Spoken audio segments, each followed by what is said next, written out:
The goal of this video is to explain quickly and simply what people mean when they say DBT, who DBT is designed to help, and what being in DBT treatment might actually look like.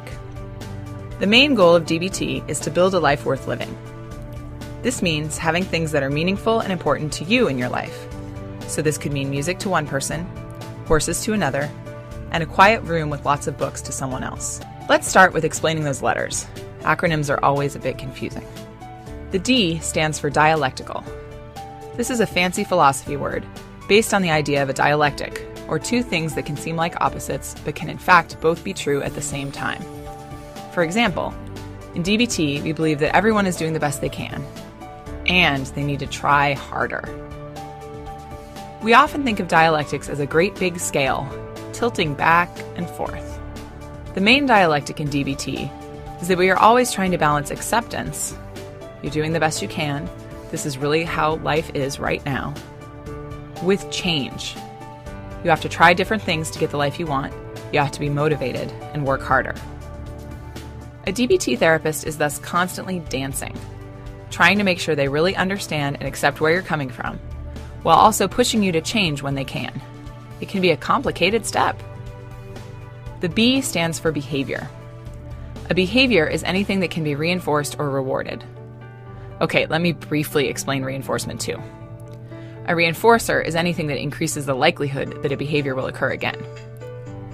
If you study hard and get an A+ on a test, the A+ is the reinforcer that increases the chances you will study again.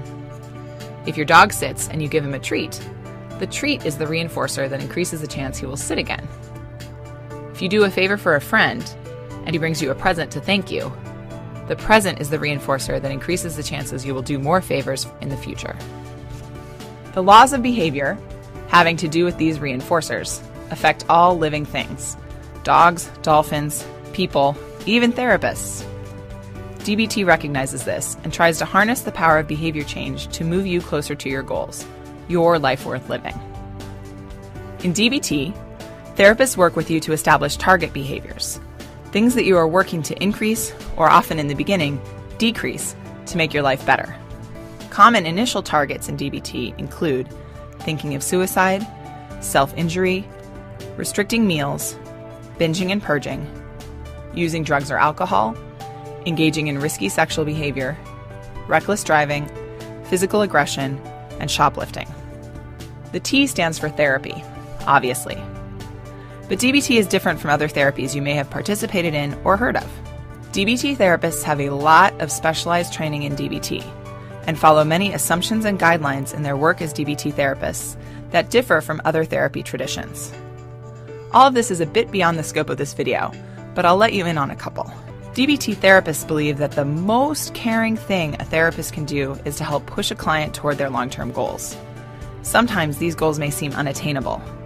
It is a DBT therapist's job to understand how hard it is to change and to simultaneously push you to keep you moving forward.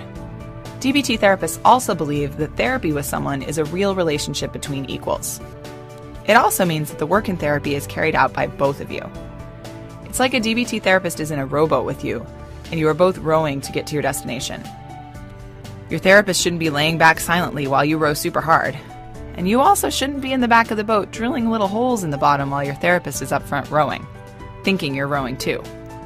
It's about both of you working together towards your goals. Now, who can benefit most from DBT? DBT has been studied and is currently being studied for a lot of different clinical populations. What most of them have in common is a difficulty in regulating emotions. This may mean that your life feels a bit like an emotional roller coaster. DBT might work for you if you get more disappointed than it seems like your friends do when plans get canceled or things don't go your way. You cry at movies a lot, or even at commercials. You sometimes feel like you were born into the wrong family, like you're a lion cub in a family of house cats. If one or more of these things describes you, you might benefit from DBT. So, you now know what the heck dialectical behavior therapy is. You've got the acronym down, you know a little bit about who it's designed to help, and you know what it involves. Only you can choose if this is the right road to your life worth living. Why not talk to a DBT therapist and see what you think?